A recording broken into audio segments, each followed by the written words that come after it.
오늘 제목은 그 노래 가사죠. 진심이었던 사람만 바보가 돼. 부모가 돼 보면요, 그 부모의 마음이 있잖아요. 그 부모가 자녀를 낳으면 우리 자녀들도 있지만 자녀에게 좀 큰 걸 기대하는 것 같아요. 자녀가 좀 더 현명했으면 좋겠고, 또 아름답고 품격이 있었으면 좋겠고, 또 성공했으면 좋겠고. 그래서 사업에 성공한 사람들은 그 자신의 자녀도 사업으로 성공했으면 좋겠다 이런 생각을 합니다. 그래서 대기업 총수들 보면은 자기 아들한테 물려주잖아요. 또 의사도 그렇고 판사도 그렇고 마찬가지죠. 왜냐하면 그들은 성공을 맛봤기 때문에 그들의 자녀도 자신처럼 성공하기를 바라는 거죠. 반대의 경우도 있습니다.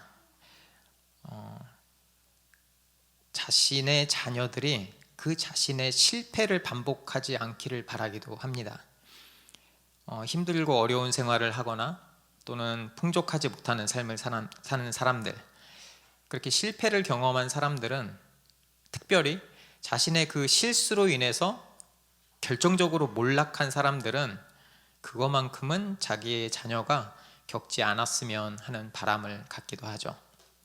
그게 어떤 형태든 모든 부모는 자녀가 잘 됐으면 좋겠다 이런 생각이 있는 거죠. 4장에 보면은 아담과 하와가 에덴 동산에서 쫓겨나고요, 그 이후의 삶을 보여주고 있습니다. 궁금하지 않으세요? 아담과 하와 이후의 삶? 안 궁금하세요? 저는 궁금한데. 이제 쫓겨난 다음에 어떻게 살까? 원래 그 사람들은 죽어야 됐죠. 왜냐하면은 하나님의 명령을 어겼기 때문이죠. 하지만 하나님은 그들을 죽이지 않습니다. 그리고 약속을 하시죠. 여자의 후손을 통해서 하나님이 너희를 구원해 줄게 라는 약속 말이죠. 그 약속의 소식을 듣고 아담에게는 소망이 생깁니다. 그래서 아내의 이름을 생명 또는 생명을 주는 자라고 하와라고 이름을 짓죠. 그렇게 하나님에 대한 소망을 하와라는 그 이름을 통해서 아담은 표현을 합니다. 그런데 여러분 아시죠? 이 모든 일이 하와가 아기를 낳기 전에 일어났던 일이에요. 그렇죠? 몰랐어요? 알죠? 그래서 에덴 동산을 떠난 다음에 하와가 임신을 하잖아요. 이거는 말로 표현할 수 없을 정도로 놀라운 일이었죠. 왜냐하면 그것은 단순히 한 생명을 태어난다 그 이상을 의미했죠. 생육하고 번성하는 일이 지속된 것이기 때문입니다. 그리고 그들은 알고 있었어요. 그 씨, 그 자손이 사탄의 세력을 멸망시키고 그 사람들을 다시 하나님께로 돌아오게 할 거라는 그 믿음이 있었죠. 그 표현이 하와라는 이름에 드러나 있잖아요. 우리가 지난주까지 살펴봤죠. 그리고 마침내 아이가 태어났습니다. 얼마나 기뻤을까? 얼마나 소망이 넘쳤을까? 자녀를 보면서 말이죠. 근데 그들은 알지 못했어요. 그 자녀로 인해 살인이 시작된다는 그 사실을 말이죠. 첫째 이름은 가인, 농사 짓는 사람이었고요. 둘째 이름은 아벨, 양치는 사람이었습니다. 성경을 보면 세월이 지나라고 표현이 돼요. 얼마나 세월이 지났을까? 그 2절과 3절 사이에 상당한 공백이 있으면 틀림이 없습니다. 이제 그들은 어른이 됐고요. 그래서 3절에서 바로 제사 드리는 장면이 나옵니다. 제사는 매우 중요한 사건입니다. 왜냐하면 제사를 통해서 이들의 삶이 평가받을 것이기 때문이죠. 마치 최종 시험 치르는 것하고 같습니다. 수능 한 번에 결정되잖아요. 그렇죠? 임용고시 한 번에 결정되고요. 그렇죠? 행정고시 마찬가지죠. 회사 입사할 때도 마찬가지입니다. 아니면 어떤 대학교 들어가거나 할 때 마찬가지죠. 내가 공부를 얼만큼 많이 준비했어도 그 시험에서 요구하는 그 커트라인을 넘지 못하면 실패하는 거죠. 그래서 하나님께 가인과 아벨은 제사를 준비합니다. 그런데 특이한 점은 가인과 아벨이 각각 다른 방식으로 하나님께 제사를 드립니다. 근데 일견 이해가 돼요.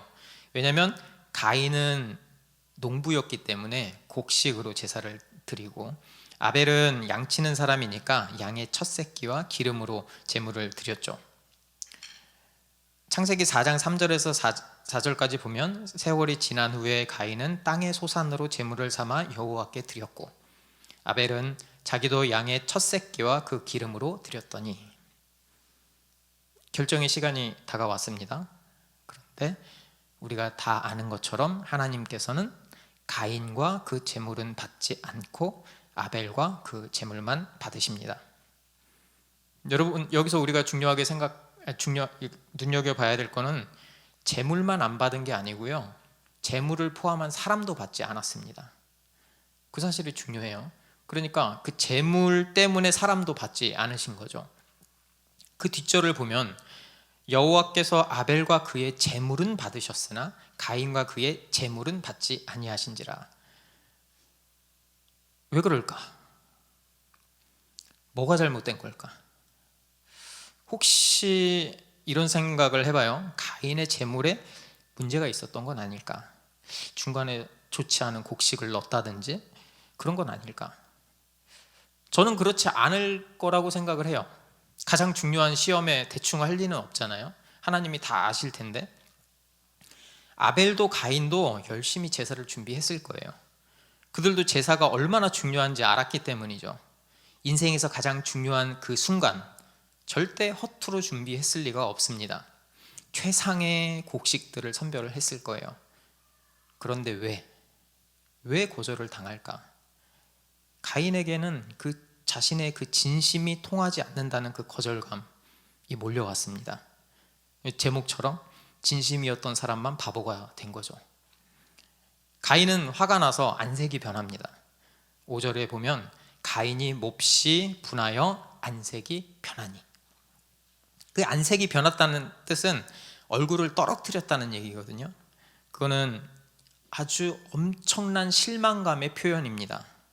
가인은 그 분노와 실망감으로 자기 자신을 어떻게 억제할 수가 없었어요.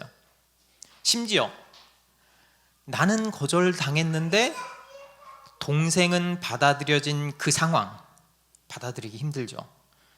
그러니까 우리가 절대적으로 이 빈곤, 이것도 우리가 힘들지만 상대적인 박탈감이 엄청 힘들잖아요. 여기서 상대적인 박탈감도 느끼는 거죠.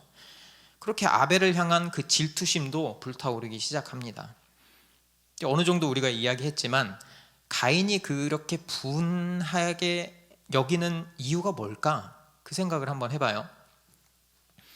내가 이렇게 정성스럽게 준비했는데, 내가 진심을 다해서 준비했는데 하나님은 왜 안 받으시지? 내가 뭐가 부족했다고 안 받으시지? 내가 농사를 지으면서 얼마나 힘들었는데, 그 긴 시간 동안 밤낮으로 농작물을 가꾸고 키웠는데 왜 안 받으시는 거지? 아니, 내가 대충 준비했으면 말도 안 해. 그런데 나는 최선을 다했다고. 최선을 다했으면 받아주셔야 되잖아. 내 정성을 봐서라도 받아주셔야 되잖아. 이러지 않았을까요? 저는 그랬을 것 같아요. 우리도 마찬가지예요. 특별히 저처럼 이렇게 더 열심히 하시는 분들 있잖아요. 직분을 맡고 열심히 하시는 분들 중에 이 거절감으로 상처를 받는 분들이 굉장히 많아요. 내가 이렇게 열심히 했는데, 내가 이렇게 교회를 위해서 섬겼는데 왜 그러는 거지? 그렇죠. 저도 많이 겪어봤거든요. 이런 배신감, 그거는 바로 그 내 진심을 받아주길 원하는 마음이 나한테 있는 거예요. 난 진심이었는데 받아줘야 될 거 아니야. 그걸 우리는 공로라고 합니다. 내 진심, 내 공로. 저도요, 그 개척 이제 한 달 좀 넘었잖아요. 교회가 잘 됐으면 좋겠어요. 돈도 신경 안 쓰고 막 펑펑 쓰고 싶고요. 그러니까 나를 위해서 쓴다는 게 아니고 교회를 위해서 뭔가 할 때 쓰고 싶고요. 그럼 누군가 나한테 물어본다면 나한테 정성이 없나? 절대 아닙니다. 그 누구보다 진심이에요, 저는. 그렇겠죠. 그 내 진심이, 내 열심이, 내 열정이 거절당할 때 우리는 큰 상처를 받죠. 나는 최소한 이만큼은 대접을 받아야 되겠다고 생각을 하는데 그 기대치를 아예 꺾어버리는 거예요. 내가 그렇게 정성을 다했는데. 그럼 하나님의 입장에서 하나님이 가인의 제사를 받지 않으신 이유가 뭘까? 다시 아담과 하와의 그 전 이야기로 조금 돌아가 보겠습니다.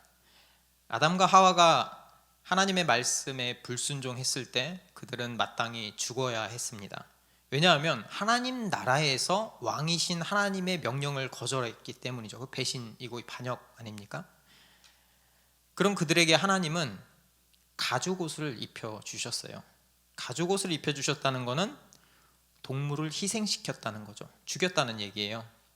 그래서 가죽옷을 입히실 때 하나님은 분명히 아담과 하와에게 제사를 어떻게 드려야 되는지 알려주셨어요.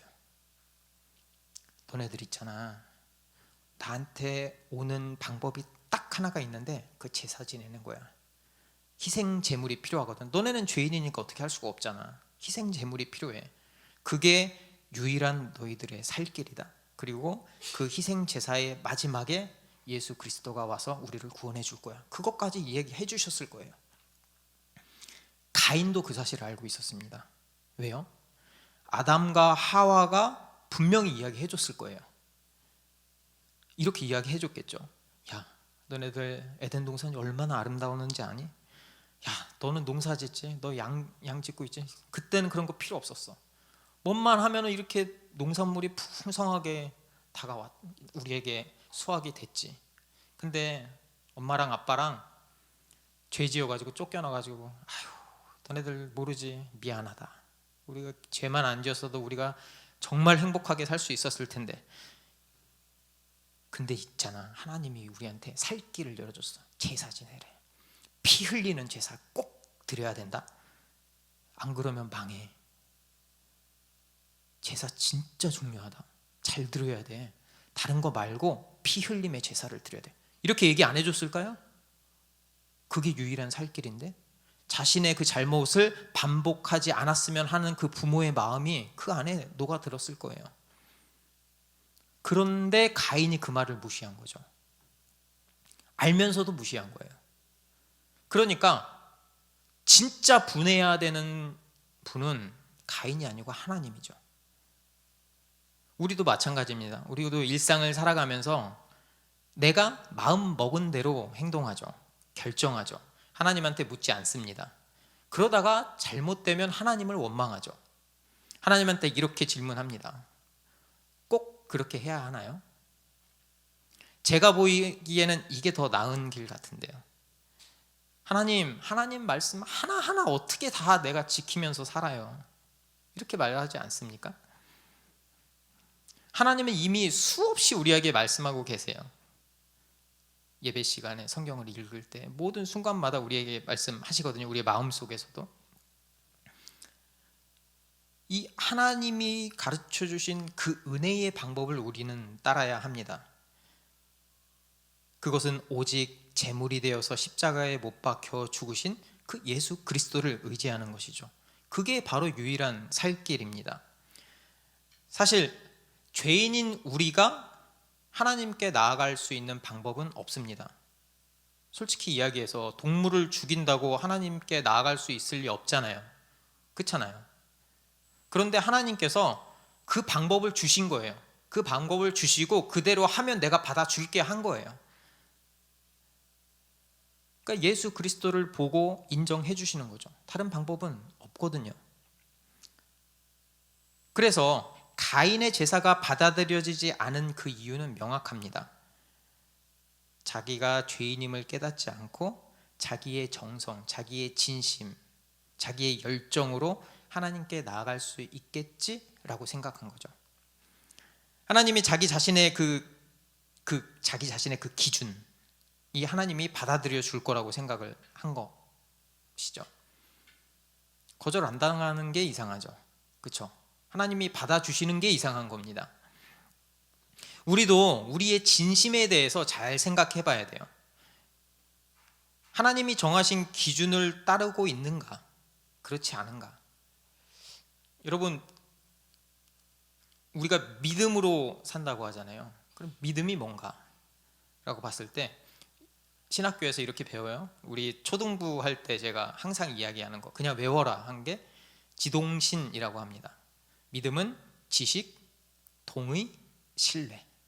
제일 앞에 뭐가 있어요? 지식. 그러니까 내가 먼저 무엇을 믿을지 그 대상이 정확해야 한다는 거죠. 하나님의 그 말씀, 그 지식을 무시하고 자기 멋대로 해석하는 그 열정, 그 정성은 대단히 위험합니다. 무엇을 위한 진심인지 그것이 중요한 것이죠. 가인은 하나님의 말씀을 무시했고 자기 멋대로 해석했습니다. 그 잘못된 진심 때문에 가인은 스스로 무너졌습니다. 죄라는 거는요, 하나님을 왕으로 인정하지 않는 것입니다. 내가 왕이다 라고 생각하는 거죠. 그러니까 내가 결정하고 내가 진심으로 행하고 내가 열심히 행하는 거죠. 하나님의 뜻이 아니라 말이죠. 그래서 그런 사람들은 하나님의 그 은혜의 방도, 예수 그리스도라는 그 은혜의 방도를 거부하고 무시합니다. 자기 마음대로 살죠. 그래서 그렇게 분해하는 가인에게 하나님이 7절에 이렇게 말씀을 하세요. 내가 선을 행하면 어찌 낯을 들지 못하겠느냐. 선을 행하지 아니하면 죄가 문에 엎드려 있느니라. 죄가 너를 원하나 너는 죄를 다스릴지니라. 하나님은 가인에게 선을 행하라고 말씀하세요. 선을 행하지 않았기 때문에 하나님께 낯을 들지 못하는 거죠. 선을 행하지 않으면, 돌이키지 않으면 죄가 문 앞에 엎드려져 있다고 이야기합니다. 그 엎드려져 있다는 거는요, 이 호랑이 보면 알잖아요. 웅크리고 앉아서 먹이를 노리는 그 상태가 엎드려져 있다는 표현입니다. 그러니까 사탄은 우리가 하나님의 안에서 복음에서 벗어나기를 웅크리면서 보고 있다는 뜻이에요. 거기서 벗어나는 순간 덮치겠죠. 호랑이가 짐승을 덮칠 때 여러분 잘 알잖아요. 짐승이 왜 안 도망가고 싶겠어요? 그렇죠? 근데 못 도망가요. 안 도망가는 게 아니고 못 도망가요. 목을 그렇게 물어버리면 못 도망가요. 그러니까 이 사탄은 우리를 무는 순간 절대 놓지 않습니다. 우리가 아무리 발버둥 쳐도 벗어나고 싶어도 벗어날 수가 없는 것이죠. 그렇기 때문에 하나님이 지금 돌이키라고 가인에게 얘기하고 있거든요. 지금 이 순간 저 문지방 넘어가지 말고 내 말 듣고 돌이켜라. 그 말을 듣고 돌이켜야죠. 하나님은 우리에게도 말씀하고 계십니다. 돌이키라고 말이죠. 네 뜻대로 하지 말고 네 정성대로 하지 말고 내 말 좀 들어라. 내 말 듣고 내 안에 있어라 라고 말씀을 하고 있는 거죠. 이 사탄은 여기서 보는 것처럼 끊임없이 우리를 원합니다. 자기의 세력 안에 두려고 말이죠. 자신에게 굴복시키기 위해서 절대 쉬지 않습니다. 그리고 당연하게도 우리에게는 그 강력하고 지혜로운 사탄의 그 죄의 권세를 이길 힘이 없죠. 그래서 우리가 예수 그리스도를 붙들어야 되는 거예요. 그분은 사탄의 머리를 짓밟고 이기신 분이죠. 그래서 그 승리자이신 그분을 붙들어야 우리도 죄에서 이길 수 있는 것입니다. 하나님은 지금도 우리에게 말씀하시죠. 돌아오라고 말이죠. 기회를 주고 계시죠. 선을 행하라고. 우리가 겉으로 보면 다 믿는 사람 같아요. 아, 나 교회 다녀요. 그런데 정말 본인은 알잖아요. 내가 진짜 그리스도인이라는 거를 어떻게 증명할래요? 하나님 앞에서. 어떤 방식으로 증명을, 어떤 열매를 하나님께 내가 그리스도인으로서 이렇게 살았습니다라고 말씀을 드리겠습니까? 여기서 보면 너는 죄를 다스릴지니라 라고 말하거든요. 그 말은 오직 예수 그리스도의 말씀으로 살아라 이 말입니다. 온전한 예배를 드려라, 말씀을 듣고 배워라 이런 뜻이죠. 그래서 말씀을 통해서 하나님의 뜻을 잘 분별하고 네 맘대로 하지 말고 하나님의 뜻대로 순종하라는 뜻입니다. 그게 죄를 다스리는 방법이죠. 다른 방법은 없습니다. 저도 마찬가지예요. 또 개척했으니까 개척 이야기를 해야죠. 개척을 하고 인테리어 뭐 이런 뭐 의미로 합니다. 뭐 거창하게 이야기를 합니다. 그리고 주님을 위해서, 이 지역사회를 위해서 일한다고 거창하게 이야기를 해요. 그런데 저를 냉정하게 설교 준비하면서 돌아보니까 이런 생각이 있더라고요. 성도가 많았으면 좋겠다. 이게 썰렁한 게 너무 싫다. 섬기는 사람도 너무 많았으면 좋겠다. 재정도 풍족했으면 좋겠다. 그래서 내가 다른 걱정 안 하고 내가 하고 싶은 사역하면서 이렇게 재밌게 정말 사역하고 싶다. 이런 생각 안 하는 목회자 있을까요? 없어요.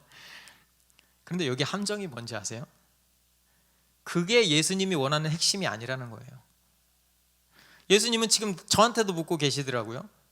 너는 오직 예수 그리스도 한 분만으로 만족하니? 내 말에만 순종할 그 마음을 가지고 있니? 설사 네 평생에 성도가 없더라도, 돈이 없더라도, 하고 싶은 거 네가 못하더라도 그럼에도 불구하고 오직 예수 그리스도로 너는 만족하니? 이렇게 묻고 계신 거죠. 그리고 그게 선을 행하는 방법이고 그게 죄를 다스리는 방법이라고 말씀하시는 거죠. 여러분은 어떤가요? 여러분에게 교회는 어떤 곳인가요? 어떤 분에게는 생계를 위한 장소가 될 수도 있고요. 아니면 어떤 분에게는 능력을 발휘할 수 있는 장소가 되기도 하고요. 또는 평소에 내가 뭔가 하고 싶은 무언가를 하기 위한 장소일 수도 있고요. 그런데 우리가 먼저 살펴보아야 되는 것은 그게 예수님의 말씀이냐라는 거죠. 내가 먼저 하고 싶은 게 아니고 예수님이 명령하신 것을 내가 순종하는 거냐, 아니면 그냥 내가 하고 싶어서 관성적으로 했기 때문에 그런 이야기냐는 것이죠. 그 예수님의 기준이 아니면 그거는 죄를 다스리는 방법이 되지 않습니다. 그리고 결정적인 인생의 가장 중요한 시점이 왔을 때 우리는 그게 진짜가 아니기 때문에 죄에 잡아먹혀 버리는 거죠. 그래서 우리는 우리의 인생을요 그냥 예수님 한 분에 걸어야 돼요. 그게 죄를 다스리는 방법이죠. 하지만 가인은 하나님의 돌아오라는 그 경고를 무시합니다. 죄의 권세가 이미 가인을 딱 잡아버린 거죠. 그래서 여기서 죄인의 특징이 여실하게 드러나거든요. 이 세 가지 정도 드러나요. 하나님을 원망하고요, 하나님의 말씀을 무시하고요, 두 번째는 그 죄가 드러났는데도 자기의 죄를 인정하지 않습니다. 그리고 거짓말하죠. 세 번째로는 하나님을 원망할 뿐만 아니고 내 이웃을 원망합니다.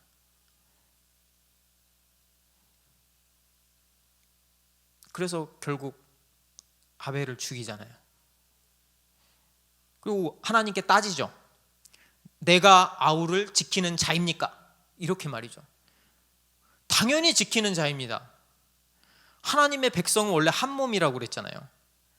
그렇죠? 부부가 하나인 것처럼, 성부, 성자, 성령 하나님이 하나인 것처럼 교회는 한 몸 공동체니까 당연히 지켜야 되는 거 아니에요?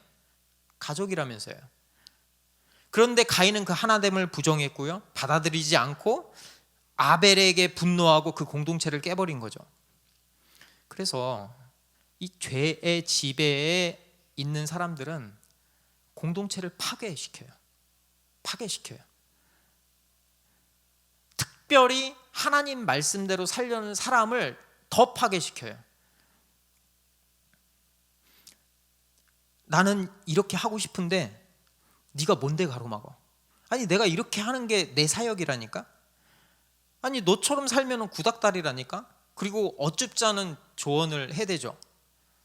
본인이 사탄의 앞잡이인데 그걸 몰라요. 안 들으려고 해요. 내가 제일 열심히라고 생각하고 겉으로는 정말 그 사람이 진짜 열심인 사람처럼 보입니다. 저도 그런 경험이 엄청 많아요.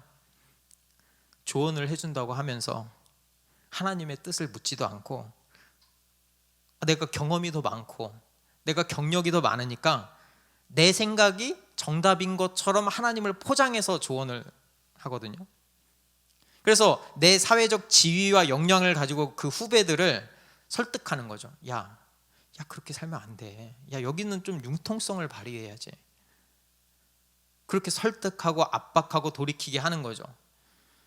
그게 종교주의 아닙니까? 그게 특별히 죄에 사로잡힌 사람들은 작은 것에도 참지 못하고 분노해요. 지금 제가 그래요. 속에 화가 이렇게 많은지 모르겠어요. 그러니까 이 설교가 저한테 너무 찔림이 많은 거예요. 이 스트레스가 극에 달해 있고, 그러다 보니까 허허 넘기고 웃으면서 넘기질 못하는 거예요. 막 속에 분노가 끓어오르는 거죠. 내 생각대로 안 되니까 짜증이 밀려오는 거죠. 그게 바로 하나님의 방식을 무시하는 거거든요. 그래서 하나님의 그 분노가 하나님의 자녀들한테, 이웃에게 향하는 거죠. 그래서 가인이 아벨에게 질투하고 분노를 느끼고 헐뜯고 상처 주고 공동체를 분열시키고 말이죠. 그 어떤 사람들은 적당히 교회를 다니는 사람들도 있어요. 적당히 웃어주고 적당히 인사하고. 그래서 교회가 어떤 지체가 진짜 힘들다고 했을 때 그냥 자기랑 상관없는 것처럼 그냥 여겨요. 겉으로는 어떻게 기도해 줄게, 실제로는 아니야. 그 사람들을 보면은 자기를 위해서, 자기의 가족을 위해서만 헌신해요. 본인이 제일 잘 알죠, 그런 거는. 그 이방인하고 똑같잖아요. 믿지 않는 사람들하고 다를 게 뭐가 있어요? 자기를 위해서 사는 게. 그 어떤 열매를 하나님께 우리가 보여주겠냐는 거죠. 그런 건 교회가 아니고 하나된 공동체가 아니죠. 내 생각과 행동이 믿지 않는 사람들과 다를 게 없다면 우리는 누구냐는 거죠. 우리는 무엇으로 그리스도인이라는 사실을 증명할 것이냐 말이죠. 하나님은요, 죽은 그 아벨의 소리를 듣고 범죄한 가인을 심판하십니다. 11절에 보면 땅이 그 입을 벌려 내 손에서부터 내 아우의 피를 받았은즉 내가 땅에서 저주를 받으리니. 이제 가인은 농사를 지어도 땅에서 아무것도 얻지 못할 것입니다. 땅이 저주할 것이기 때문이죠. 아담 때도 땅이 저주한다고 했는데 그 저주가 더 심해졌어요. 가인은 농부잖아요. 그런데 농부가 농사를 지을 수 없다는 것은 자신의 인생 전체가 부정당하는 거예요. 그래서 가인은 땅에서 쫓겨납니다. 어디서도 뿌리 내리지 못하고 방황하고 소외될 것이라고 이야기하죠. 하나님이 주신 그 안식 잊어버린 거죠. 불안정하죠. 그래서 하나님을 떠나고 그 은혜를 거부하는 사람들에게는 안식은 없습니다. 가인의 벌은 마땅합니다. 그런데 그 마땅한 책임을 져야 될 가인이 그 벌의 무게를 감당하지 못해요. 두렵죠. 내가 저지른 그 죄 때문에 다른 누군가에게 보복당해서 나도 죽지 않을까? 두렵죠. 우리도 뉴스에서 보잖아요. 홧김에 분노에 휩싸여서 살인을 저지르고 뒷감당을 못하는 사람들, 그렇죠? 그때 죽일 때는 그 뒷감당을 생각 못했을 거예요. 그렇죠? 엄청난 후폭풍이 올 거라는 걸 생각 못했죠. 그래서 가인이 하나님께 사정해요. 하나님 살려주세요. 그런데 여기서 잘 보면 그 살려주세요가 회개하겠다는 게 아니고 그냥 살려주세요. 그러니까 죄에 대한 뉘우침이 아닌 거죠. 그냥 이 순간에도 그냥 죽음의 공포에서 벗어나고 싶을 뿐이에요. 그런 가인에게 하나님은 이렇게 이야기하십니다. 가인을 죽이는 자는 벌을 7배나 더 받을 것이다. 아무도 가인을 죽이지 못하게 하신 것이죠. 그게 15절에 나옵니다. 가인을 죽이는 자는 벌을 7배나 받으리라 하시고 가인에게 표를 주사 그를 만나는 모든 사람에게 죽음을 면하게 하시니라. 여기서 우리는 두 가지 사실을 알 수 있습니다. 첫 번째는 고작 한 세대 만에 죄가 7배나 커졌다는 사실. 그리고 뒤에 성경을 읽어보면 가인의 후손인 라멕에 와서는 77배로 보복하겠다고 선언합니다. 이처럼 죄의 전파력 엄청납니다. 마치 코로나 환자가 급격하게 늘어났던 2, 3년 전의 그 사건처럼 말이죠. 그리고 그 죄는 범위도 확대되지만 그 파괴성도 더 커집니다. 그건 오늘날을 보면 우리가 알 수 있어요. 모두가 분노를 가지고 살죠. 그렇죠? 기분 나쁘게 했다고 사람을 죽이고요. 이번에 뉴스에서도 많이 나오고 있죠. 전세 사기. 피해를 본 사람들이 한둘이 아니에요. 그 피해자들의 상당 부분이 경제적인 약자들, 법을 잘 모르는 사회 초년생들, 신혼부부들, 그 사람들 자기 전 재산 잃었어요. 그래서 몇몇은 충격에 자기 목숨도 내려놨습니다. 여러분, 이게 정상인가요? 이게 정상인가요? 정상이 아니죠. 정상이 아니라는 거 우리가 다 알잖아요. 그런데 세상에는 이런 게 정상처럼 만연해 있어요. 이것이 바로 죄로 물든 사회의 단면이죠. 그리고 그렇게 거창하게 안 나가도 우리도 은근히 거짓말하고 기분 나쁘면 발끈하고 참지 못하잖아요. 그렇죠?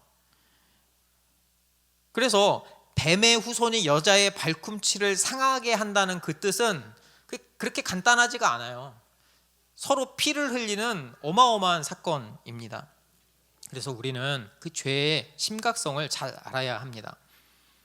그거는 내 정성, 내 믿음, 그게 아니고요. 하나님 안에 있어야 된다는 거예요. 그 안에서 살아야 한다는 것이죠. 그러니까 내 안에 있는 그 내 진심이 아니고 내 안에 계신 그리스도의 진심, 그리스도의 진리가 가득 차 있어야 한다는 것이죠. 그래서 내 인생의 의미, 내 인생의 가치관, 나의 목표가 오직 예수 그리스도이어야 합니다. 또 한 가지는 하나님은 가인에게 사적인 복수 금지시켰어요. 여러분 그렇지 않아요? 내가 피해받으면 화나지 않아요? 내가 뭔가 피해받으면 그러니까 나 믿는 사람이니까 더 복수는 못해도 받은 만큼은 돌려주고 싶잖아요. 그렇죠? 인지상정 아닙니까? 그런데 그 복수는 우리의 영역이 아니라고 하나님이 말씀하시는 거죠. 우리가 복수를 한다면 그거는 왕이신 하나님을 인정하지 않고 내가 해버린 꼴이 되는 거고요. 또 우리 모두 죄인인데 하나님은 그 사람도 하나님께 돌아오길 기다리고 있는데 내가 복수를 해서 죽여버리면 그 기회를 내가 박탈시키는 거잖아요. 그것도 하나님의 은혜를 대적하는 행위죠. 이렇게 설교하면서 제가 이렇게 찔리는지 모르겠어요. 이런 사건들, 일련의 사건들을 보면 믿음의 사람인 아벨은 가인의 손에 죽고 말았고요. 뒤에 또 우리가 너무도 잘 아는 바벨탑 사건, 노아 사건, 이 죄의 이 사건들이 많이 보이죠. 지금도 마찬가지고요. 그래서 세상 어디를 돌아봐도 그 이 악을 이길 방법은 보이지 않아요. 세상이 그래요. 만약에 나를 대통령을 혹시, 그럴 일 전혀 없겠지만 혹시 시켜준다면 나는 그리스도인으로서 정책을 잘 펼까? 못할 것 같아요. 얼마나 많은 중요한 처리해야 될 일들이 있을까? 그 악을 내가 없애는 게 아니고 오히려 내가 그 시스템 안에 녹아 들어갈 것 같아요. 어쩔 수 없어. 그럴 수밖에 없지. 이렇게 악한 세상인데 이 재밌는 점은 이 성경이 우리가 아는 것처럼 아벨의 죽음으로 끝나지가 않는다는 거죠. 하나님은 아벨을 대신할 다른 씨, 세 명의 셋이 아니고 이름이 셋이에요. 셋을 주십니다. 그래서 그 셋을 통해서 여자의 후손을 이어가시고요. 하나님이 구원 약속 지키시죠. 그 씨를 통해서 예수 그리스도가 오시는 것이기 때문입니다. 그래서 우리가 창세기를 보고 있지만 예수 그리스도는 승리하셨습니다. 그래서 이기는 방법은, 그 예수님이 이기는 방법은 딱 하나였어요. 그 죄를 뒤집어 쓰고 죽는 거였어요. 예수님이 얼마나 비참하게 죽으셨을까 다 알죠. 다 들어서 알고 있죠. 예수님도 그 고통이 너무 커서 마태복음에 이렇게 이야기해요. 나의 하나님, 나의 하나님, 어찌하여 나를 버리시나이까. 이게 엘리 엘리 라마 사박다니라고 외치잖아요. 그런데 예수님은 그렇게 외치시면서 자신의 뜻이 아니고 하나님의 뜻에 그대로 순종해서 십자가에 못 박혀 돌아가세요. 그래서 요한복음 19장 30절에 보면 다 이루었다, 다 이루었다가 하나님의 뜻을 다 이루었다 하고 숨을 거두시는 것이죠. 그리고 예수님의 그 순종으로 하나님의 구원 계획은 완성이 되었습니다. 예수님은 부활하셔서 죄를 이기셨고요. 우리는 예수 그리스도를 믿음으로 구원을 얻게 되었습니다. 그래서 내 안에 그리스도가 계시는 것이죠. 그래서 우리는 내 뜻이 아니고 그리스도의 뜻대로 그분처럼 살아야 합니다. 내 정성을 내려놓고요, 내 진심을 내려놓고요, 예수님의 진심, 예수님의 정성, 예수님의 열심으로 우리가 살아가야 합니다. 그 예수님의 말씀에 순종할 때 하나님의 사랑과 이웃사랑을 실천할 수 있고요. 그리고 그것이 바로 선을 행하고 죄를 다스리는 방법이죠. 죄를 이기는 유일한 방법입니다. 그래서 구원에 이르는 길은 오직 하나입니다. 예수 그리스도 한 분만을 믿고 그분의 말씀대로 순종하는 것. 여러분, 우리 이 자리에 모여있는 여러분들, 이 진심으로 하나님께 예배드리기 위해서 이 자리에 왔잖아요. 그렇죠? 그거 하나만으로도 하나님의 은혜예요. 하나님의 은혜. 하지만 그 진심이 내 생각, 내 기준이 있다면 그거를 좀 내려놓으시고 하나님만 바라보기, 예수 그리스도만 바라보기를 원합니다. 우리의 진심은 하나님이 원하는 진심이어야 합니다. 하나님이 말씀하신 진심이어야 합니다. 그리고 그 진심이 예수 그리스도 한 분이고요. 그래서 우리 그리스도인이잖아요. 항상 말하지만 성경은 계속 그리스도만 얘기하고 있어요. 그리스도만 바라보기를 원합니다. 그분만 믿고 그분 없이는 안 된다고 결단하시기 바랍니다. 그러는 척 하지 말고요, 내 모든 걸 그분께 던져서 진짜 종교생활 이런 거 말고 진짜 그리스도인으로 살아가길 바랍니다. 그리고 만약에 내가 그렇게 살지 못했다면 이 시간 돌이키길 원해요. 하나님이 지금 이 말씀을 통해서 우리에게 이야기해주고 계시거든요. 돌이켜 오라고 말이죠. 내 고집을 꺾지 않고 내 고집대로 방문을 여는 순간 우리는 돌이킬 수 없습니다. 그래서 우리는 죄를 원하는 사람이 아니고 오직 그리스도께 의지해서 죄를 다스리는 사람이 되기를 원합니다. 예수님으로 진심인 우리 모두가 되기를 바랍니다.